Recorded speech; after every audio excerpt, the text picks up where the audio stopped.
listeners. Thanks for joining us for another great and informative episode where you're bound to get a bunch of value. And today we have Dr. Kevin Payne. And he told me that I don't have to call him doctor anymore after this. So I see that as a great privilege. So I'll leave the floor to you, Kevin, and please introduce yourself to the audience. Well, thank you for that introduction. I appreciate that, RJ. So three things that are probably relevant about me to frame a conversation. One, I'm stupidly overeducated. So yeah, I've got doctor in front of my name. My doctorate's in sociology and psychology. I've spent 30 years studying people, and I spent 15 years as a professor. The last decade or so, I've been a startup tech entrepreneur, and I've been involved in teams and consulting for other companies, primarily around research methods and data science. So how tech companies use an understanding of people or an understanding of data to help further their missions. Huh. So that's what I do. And then of course my most recent startup, and I hope my last, is because this one's a labor of love, is Your Life Lived Well. And there we use social behavioral biomedical science and technology to help improve the lives of people who are living with chronic illness, for those who are loved ones and caregivers, and to help medical and therapeutic professionals do a better job supporting us.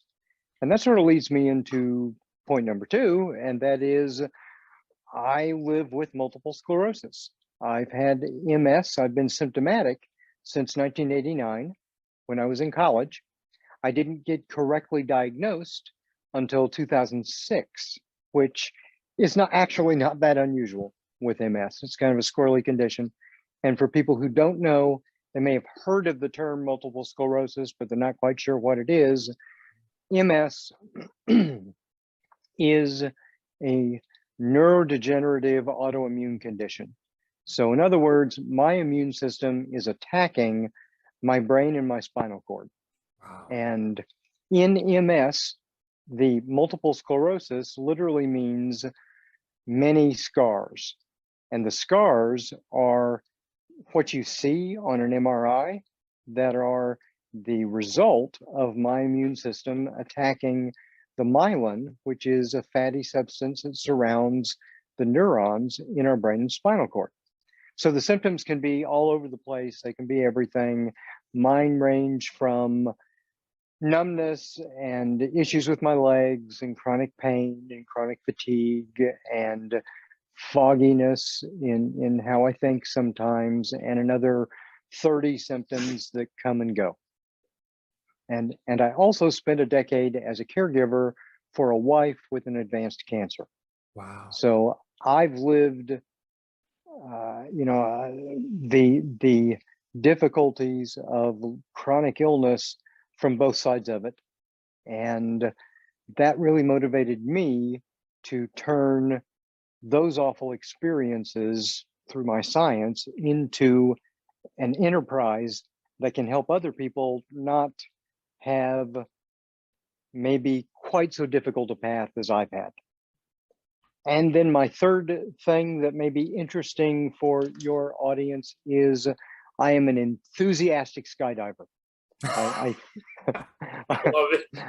I fling my body from planes at every opportunity. I went back to skydiving in 2019, not only as a way to reclaim a childhood dream that I thought I'd lost due to my multiple sclerosis, but also as a way to confront my biggest fear.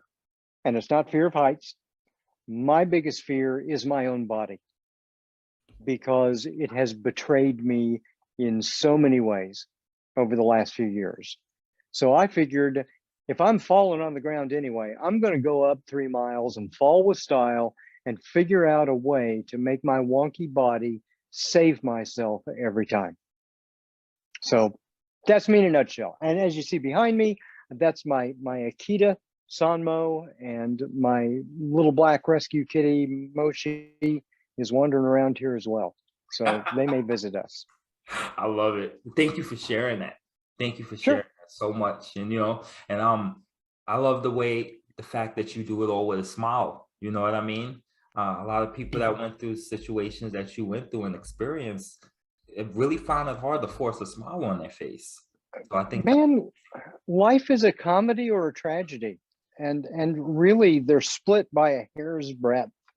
So yeah, I've been through some really awful places in my life, but goodness, I'm still around and I'm still trying, and there is still so much good to be found in life.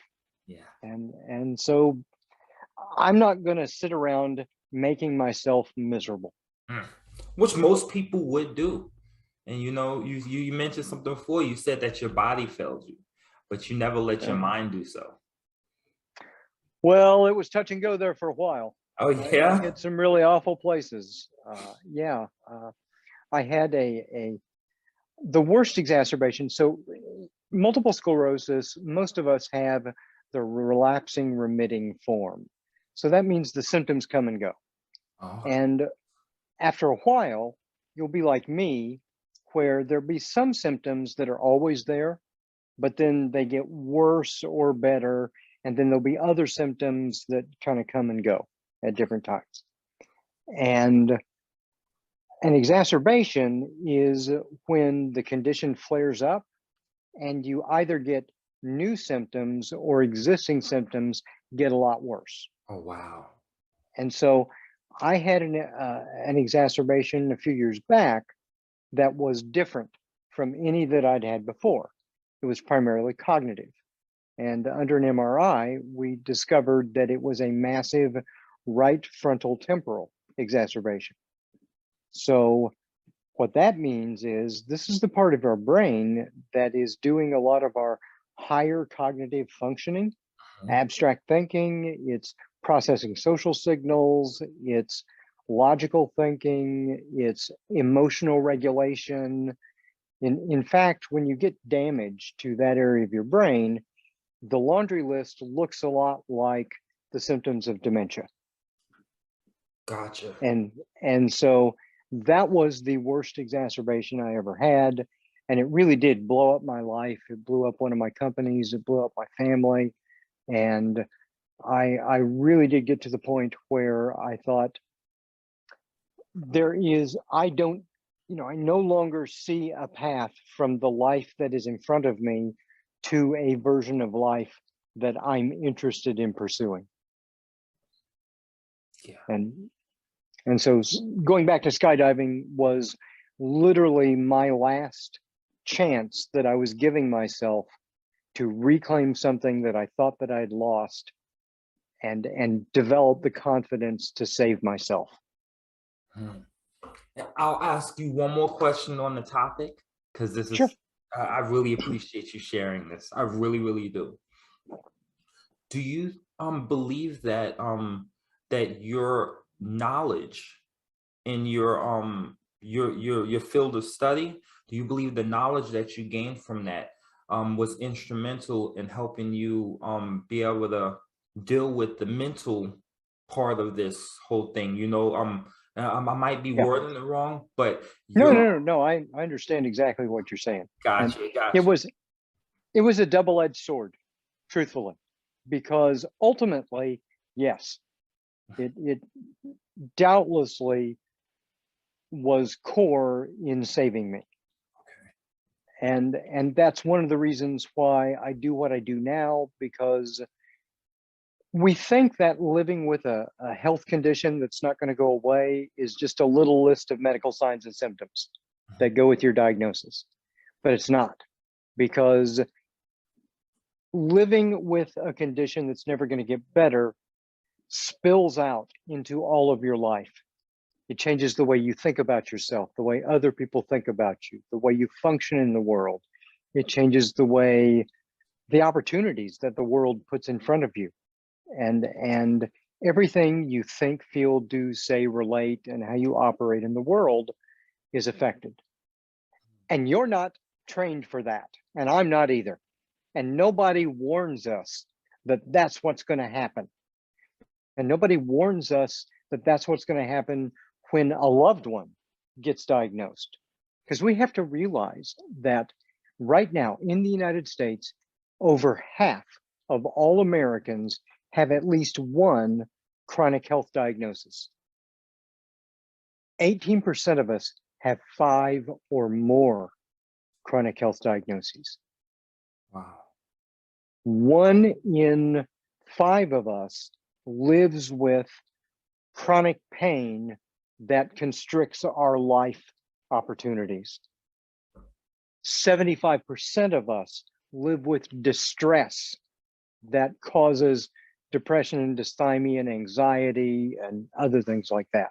So we have created a world that humans are not really well adapted to. And our system, our medical health and wellness system, is fundamentally a sick care system based on an acute care model. So the idea is you identify a medical problem, apply a medical solution, pat you on the head, and send you back to your life that you had before. Well, that doesn't work for a chronic condition. Everything's going to change. And so the important thing is to understand that 2/3 of health outcomes are due to cognitive and behavioral and social factors and a little bit of environment. And what does that mean? That means that even if you have something like I do that's not going to get better, more of your quality of health overall and a lot more of your quality of life is going to depend on these other things that we can do something about. We can change our mindset. We can change our behaviors. We can renegotiate our relationships so that they're better fit to this new reality. We can adapt our environments so that we don't constantly have to face additional challenges. And that's what Your Life Lived Well is about. Outstanding. I love that. I really love that. So Life Lived Well. Now, how is this platform structured? Is it in the form of an app? Is it a program that you go through, a step-by-step program, a book? Yeah, so right now, of course, it's the book, and there's that fabulous photo that bring it a little closer to the camera for us, that we can talk about if we'd like, and that actually tells the entire story of the book and of the enterprise. So it's seminars, webinars. We serve 3 different populations. So people living with chronic illness, loved ones and caregivers. And then I do a lot with medical health, wellness, therapeutic, fitness, caregiving professionals, because they're trained according to that acute care model. Yeah. And so part of what I do are seminars and webinars for those people. And then I also do organizational consulting with those kinds of enterprise to help them improve their support of people with chronic illness and to reduce burnout and frustration and that sort of thing in the process. Yeah.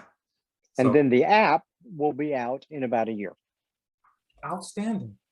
And you know, like, so I just did a podcast a minute ago and we talked about individuals with disabilities or whatever. And I, for the first time ever on Net Builders, brought up my son's situation, you know, so I really appreciate having this conversation, you know, and I definitely want to, I have to get that book because me and my wife, we fall in the category of realm as caregiver to our son who was born with hydrocephalus.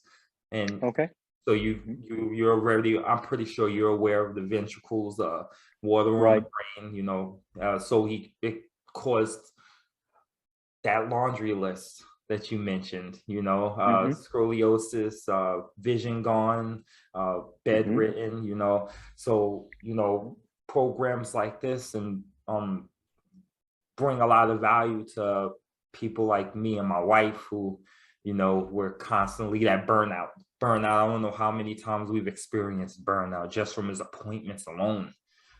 Sure. And then, of course, you can get to feel guilty because you feel burnout. Yes. And and you can sit there feeling like, oh, I'm an awful human for getting really tired and frustrated with supporting this other little human that I love. Yeah. And and no, that doesn't mean anything about how much you love and care for that other person. It just means that you've had life force you out onto the edge for a long time without any rest. And humans are not adapted to live out there on the edge all the time. We need to get out there sometimes because that's where we grow and learn, and some of our really great experiences happen. But it's also where some of our most awful experiences happen too.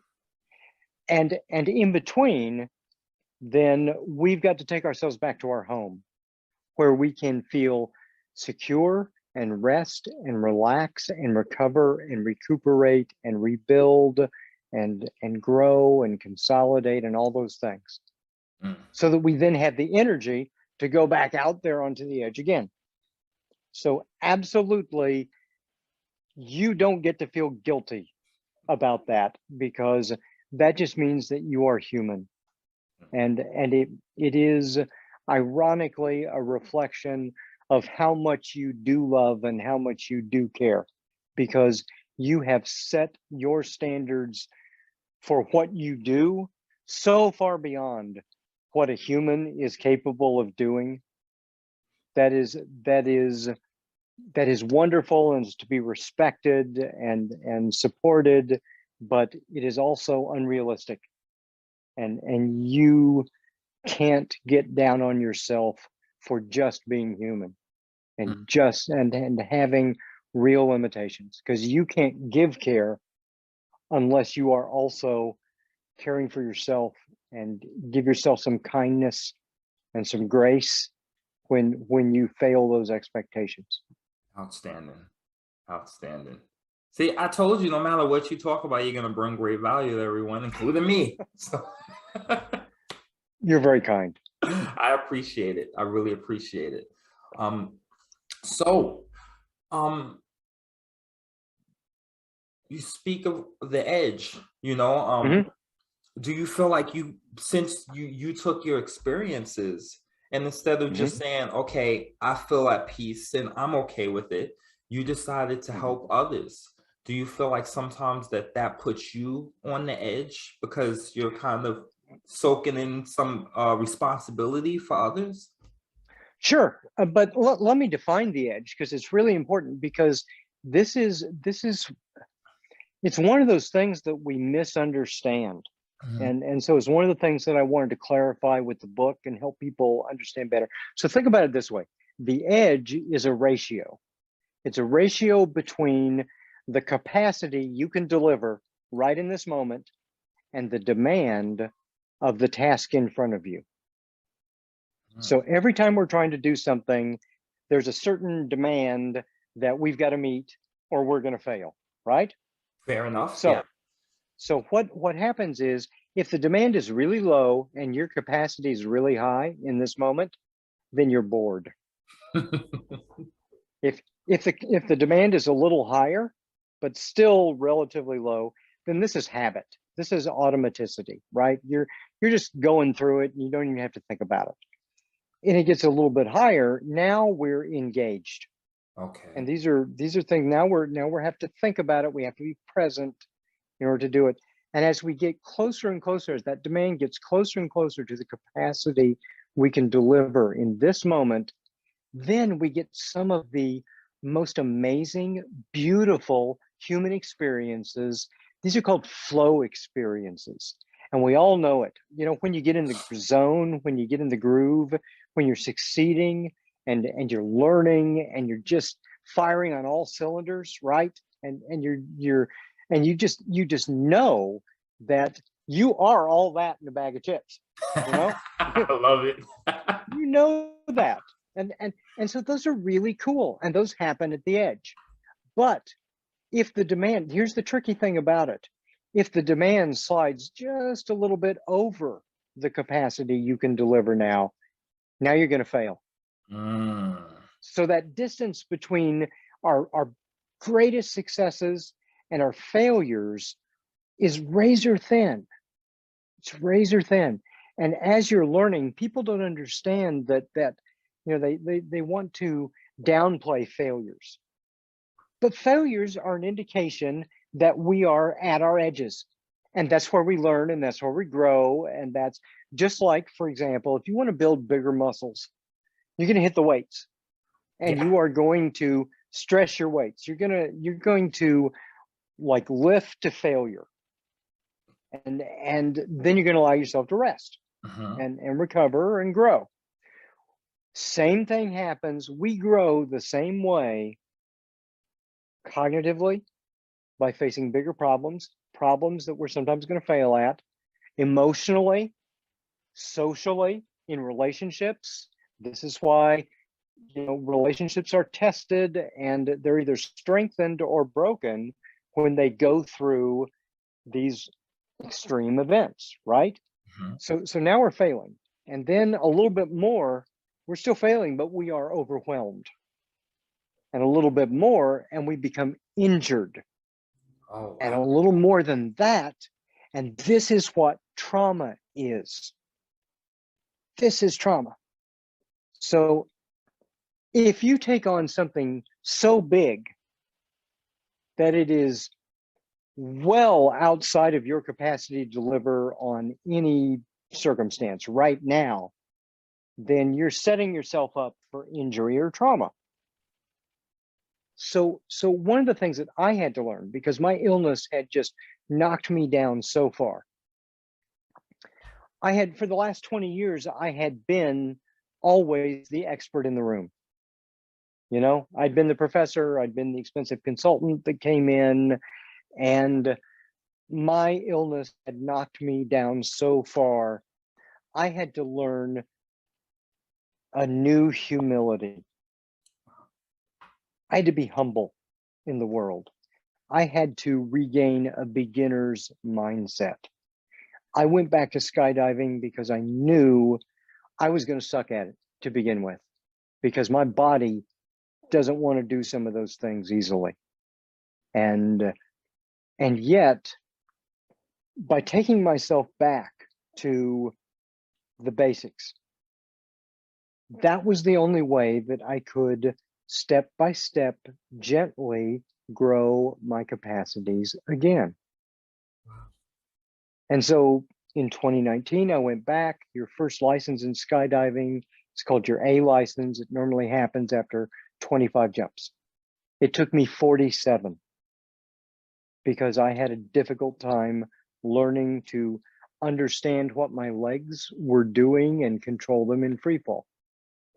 But with a lot of creativity and a lot of help from my Sky family at the Drop Zone, we figured a way to do that. And so I logged about 140 jumps in that year. And then in 2020, I set myself a bigger goal. I said, I'm going to become a serious skydiver, a legit skydiver. And what that means is crossing 500 jumps, because 500 jumps is kind of when the training wheels come off in skydiving. You are eligible for all of the licenses in the sports, A, B, C, and D. You are eligible for professional ratings in the sport. So in order to do that in 2020, I was going to have to log better than one jump a day for the entire year to do that. So that meant every day learning to take myself to the edge, trip my acute stress response, save myself, and then rest and recover and come back the next day, and keep doing that constantly for the entire year. And that's what I did. I logged 370 jumps and crossed 500 and got my coach rating. And for me, that was a really big deal, That's you amazing. know. That's amazing. But I had to begin by becoming more humble, and I had to begin by learning to be kinder to myself. That's an amazing lesson. That's an amazing lesson. There was actually a lot of lessons in that entire thing right there. First one I want to touch on, in case you guys missed it, capacity. What I got out of that is your capacity is not set. It can grow, but you have to allow it to. Like that muscle, you got to rest and it can go up a little bit. So I think that was one of the greatest points that you put there, because a lot of people believe that their capacity is set, and that's it. If you give me anything more than this, I will always fail and I'll quit right here. You know? And you know what I want to emphasize with this, and this is from the research, decades of research supports this. Humans are always learning.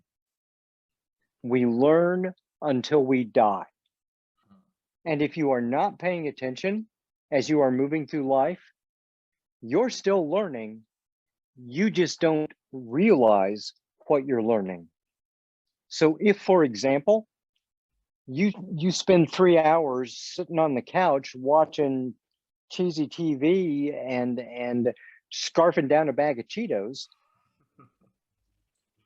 you may wake up in 3 hours and go, wow, what happened to those Cheetos? And you don't even remember exactly what happened because you were spacing off. But your body and your brain learned that that's the level of challenge that's going to be expected of it. Oh, wow. And so what we do is we either, if humans are not growing, we are atrophying, because our system wants to be efficient. And if it's got all this capacity, but you never use it, guess what? Your system wants to adapt that down so it can use those resources elsewhere. Wow, that's wow. That makes a lot of sense. That really, really does. Your body's like, hey, if you're not going to use it for the potential that we have for you, let's allocate it elsewhere. You don't want to use it to do this. We stored over some energy and potential for you to do this, but you don't want to use it, so we'll push it over here. That makes a lot of sense. I never thought of that. And it doesn't just happen physically. It happens cognitively and emotionally and socially, because relationships have these kind of carrying capacities between us. And if you don't invest in building the trust, the respect, and the hope that kind of forms a foundation between you and other people, it's going to atrophy. And that relationship will not be able to stand the stresses of a really negative event. Wow. That makes a lot of sense. Makes a lot of sense in myself and others that I see, but that makes a lot of sense when humans are really not prepared for this world. Like, no, they're not. Now that you say it like that, we're adapted for acute distress. That is a short-term, immediate, emergent problem that's really concrete, like a saber-toothed tiger rumbling in the underbrush, right? And then it's we either live or we die, and if we live, then we go back to normal, and that's it.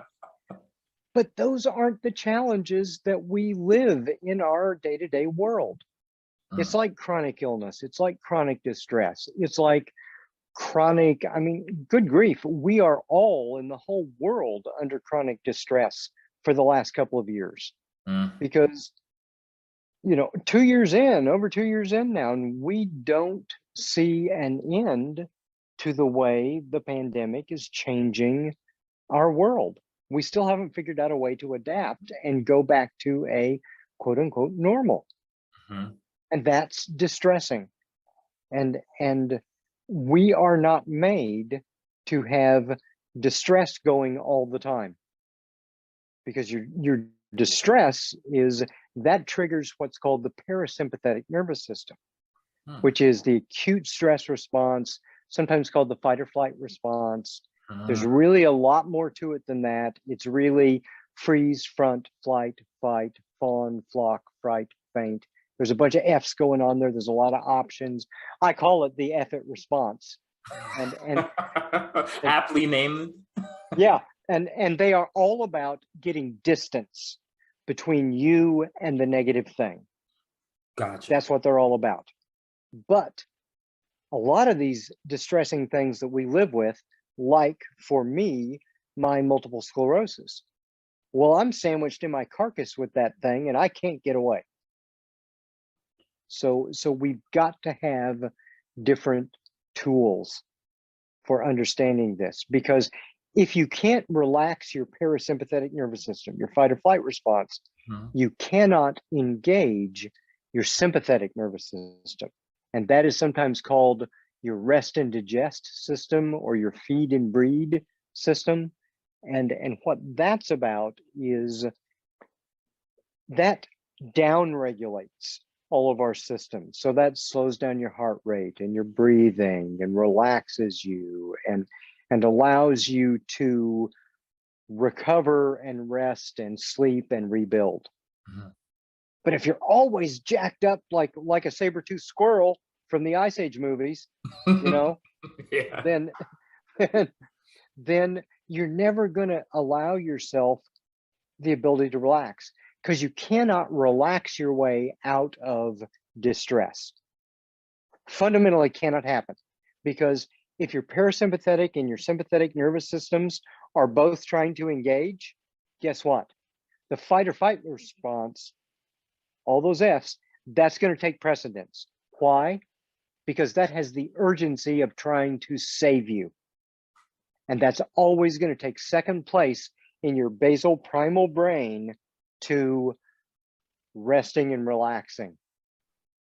Always. That makes sense. That makes a lot of sense. And I didn't even think about it. Like for the past 2 years, we have been in a constant state of distress. And Mm-hmm. yeah, I never thought about that. But phew, I don't even remember what it was like when the world was just relaxed. Yeah. Yeah. It has. It really has. It's like for me, I don't remember what it's like to live without pain. I don't remember what it's like to live with. Imagine this. I have itched every day since 1989. Wow. That is the one symptom that has never gone away. And you know how infuriating itching is when you can't do anything about it. Oh, man. Because mine is, it's not anything that I can scratch away. It's nerve damage. So I literally have had to use meditation and mindfulness tools over the years to get myself to the point where I just don't care. Wow.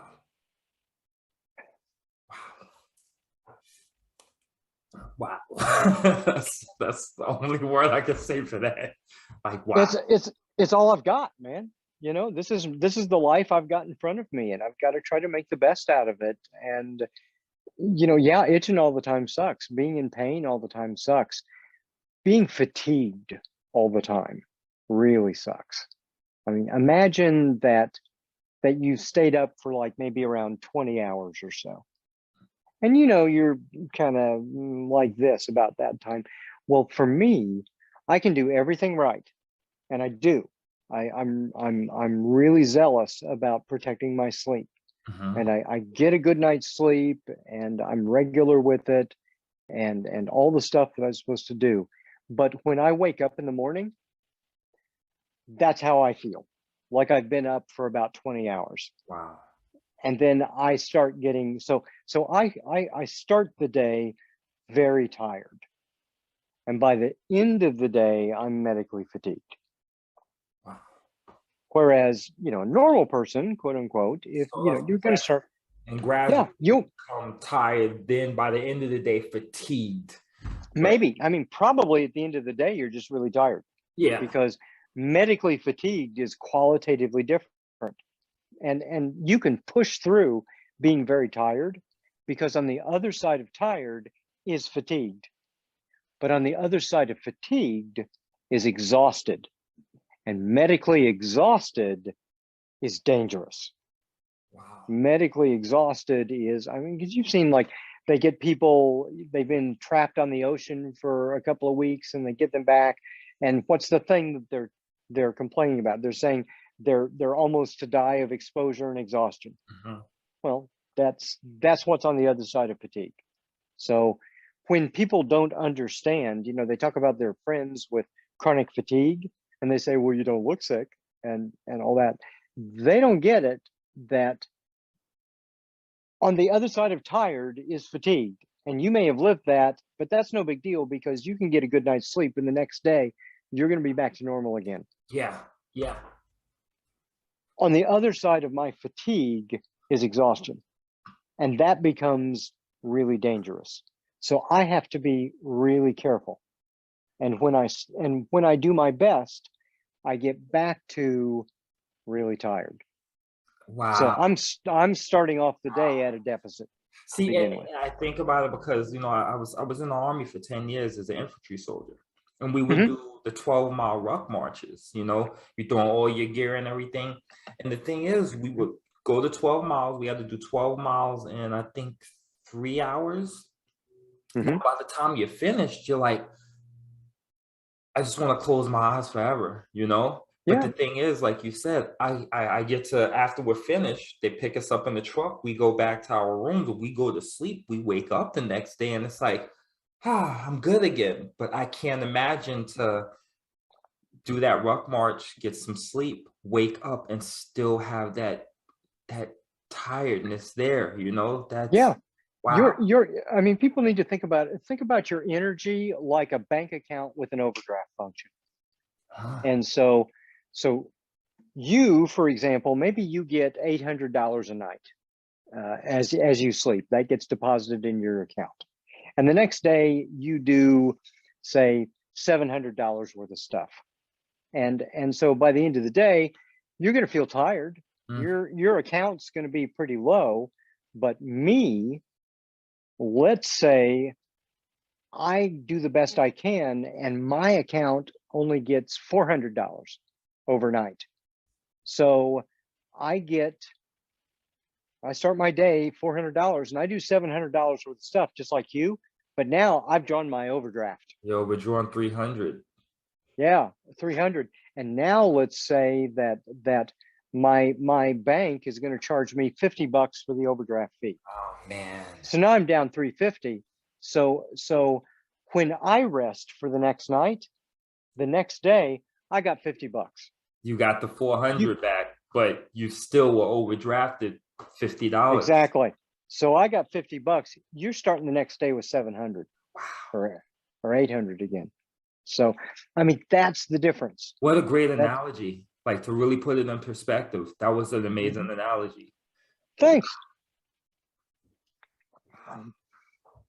It's amazing that you still get all the things that you get done. You're still able to move the way that you do. And, you know, I I think I've had to work.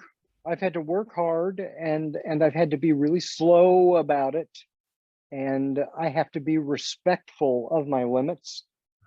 So one of the things that I'm really big on is, when I'm working, I'm actually working. uh, Because and when I'm playing, I'm really playing. Because if you look at the time motion studies, it turns out that the average person gets somewhere between 3 and 5 hours of productive stuff done yeah, every day. yeah. And yet many of us spend 10 or 12 hours, quote unquote, working every day. Well, most of the time we're just Busy, shucking and jiving around. busy and Yeah. productive. Unproductive. Yeah. Two different things. Two different things. So I can still get 3 or 4 good hours of productivity in every day, but I'm very focused with it.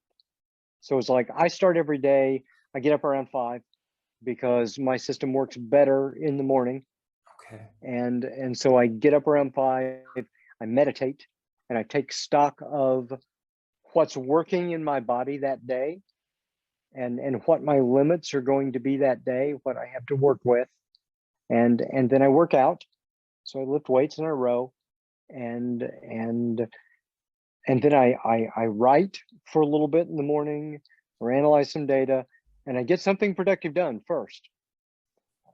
And only then do I check my emails and social media and all that stuff.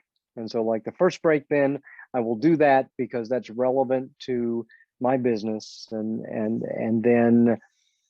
then once I've done that, I'll take a little break and I'll do something else, and I'll come back and I'll get another hour in. But the cool thing is my drop zone, a drop zone's where you skydive, is 5 miles from my house.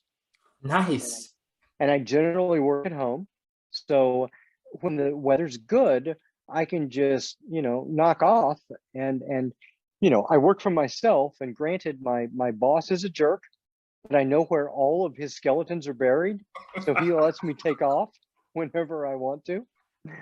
And I run out and I get a jump or two in and feel refreshed. And because that really is my happy place. That's what I do for self-care. And then I'll come back and I'll get a little bit more work done. Huh. That makes sense. It makes sense. Mm-hmm. I wish I just did a time management workshop, and oh my gosh, I wish you were there for it.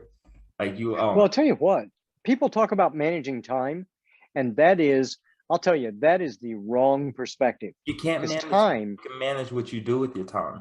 You can manage attention. That's what you have to do.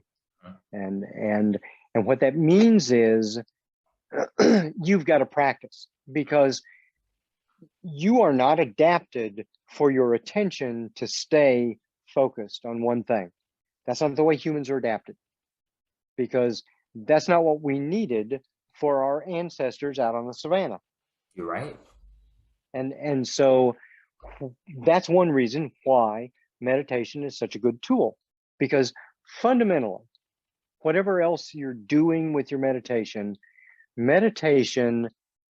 is a way of working out your attentional faculty. Because fundamentally, you are practicing how you direct your attention. And that doesn't mean having some kind of iron will focus. It means becoming more forgiving and kinder and graceful to yourself, and recognizing, oh, this new thought swam across my attention. There it is. I acknowledge it. I'm going to let it go, and I'm going to turn my attention back to what I'm doing. Because your attention is like a puppy. It's you can only keep it going for so long on something, and it's going to wander off, and you can't yell at it. You can't be mean to it, because it's not going to take well to that. You got to be kind to it and say, wow, that's interesting. And then now let's go back to our thing. And as you practice that, being kinder, more graceful, more compassionate with how you direct your attention, then you become better at managing it. And you get a better balance of what you're doing. And you also understand, people who are constantly miserable, right? Yeah. Well, here's the thing. Some people will not believe me when I say this, but I guarantee this is the overwhelming consensus from the research. You have to work at it to stay miserable. Yeah. Because what happens is our internal weather, our emotions and our thoughts really are like the weather. And you've got new ideas, new feelings that will kind of drift across your consciousness like clouds in the sky. And yes, there may be something bad, but the only way to keep it there in your attention is to keep focusing and ruminating on it, Mm. because naturally it will move on, and your attention will be directed elsewhere. So it So really you got takes to work work at for it. you to grab it and say, no, stay right here in my vision. I just want to Yeah, focus on you. exactly. And so when people ruminate, when people keep staying in a miserable place, that is, and I want to be really careful with how people understand what I'm saying here. That is a choice. Now, I don't mean that that's a conscious choice. Mm. Okay. And I don't mean that it's something that you can then just say, okay, I choose not to, and it's going to go away. Not a switch. It is not like that at all. Okay. Because what we have to understand is our minds are bigger than we are. Wow. Your identity is a little tiny part of your mind. And there's lots and lots of things going on in your mind, a lot of it in your subconscious or unconscious or preconscious, that you don't even have direct access to. And your attention is like this little spotlight that you can shine on one little part and then another little part. And when you're not looking, that other stuff is still going on over there. So you have to understand that your mind is a lot bigger than you. It's like an iceberg. Mm. You see just a little tiny tip of what's happening. And so if you can't force your mind to do something that you want your mind to do, cut yourself some slack, because this is difficult. And you have, that's why I come back to, you have to be kinder to yourself. Mm. And it takes a lot of practice. And when you practice at your edge, what did I say before? You're going to fail, because consistency is the last thing that happens when you are engaging in growth learning. Because consistency means you've pushed your edge a little further out, Uh-huh. and now you're not going over that boundary anymore. So Wow. you just got to take a deep breath and allow yourself to be fallible, to be human, to to be humble, and to be a beginner. Wow. I really appreciate this. I really do. Oh, there's my Akita. Look, there's Simon. Hey.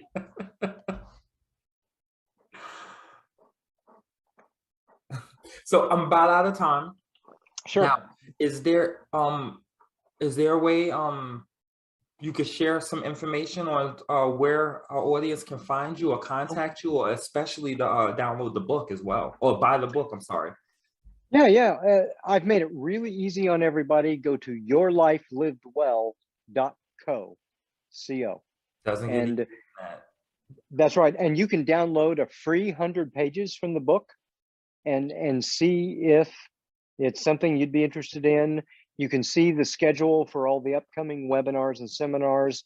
We're just about to announce 16 new focus seminars that are going to be offered about 45 times over the next 3 months. And so you'll see that. You'll see my blog, my podcast, which is an educational podcast, other appearances and other stuff, my links to social media, so you can follow Your Life Lived Well if you want. And so just go to yourlifelivedwell.com. Outstanding. I'll be tapping in because this has been great, and I'm now that I know, I can't ignore it. I can't play ignorant to it. So I have to get on there and I have to follow you. And you guys at Net Builders World, I really, really recommend you do the same. This has been an amazing episode with an amazing guest, and thank you so much for the value that you brought to not only me, but my entire audience. I really appreciate Well, it. thank you, RJ, and I appreciate what you're doing. So thank you, and be well, and be well to all of your community. I love it. All right, net builders, until next time, continue to build your network, continue to grow, and continue to learn.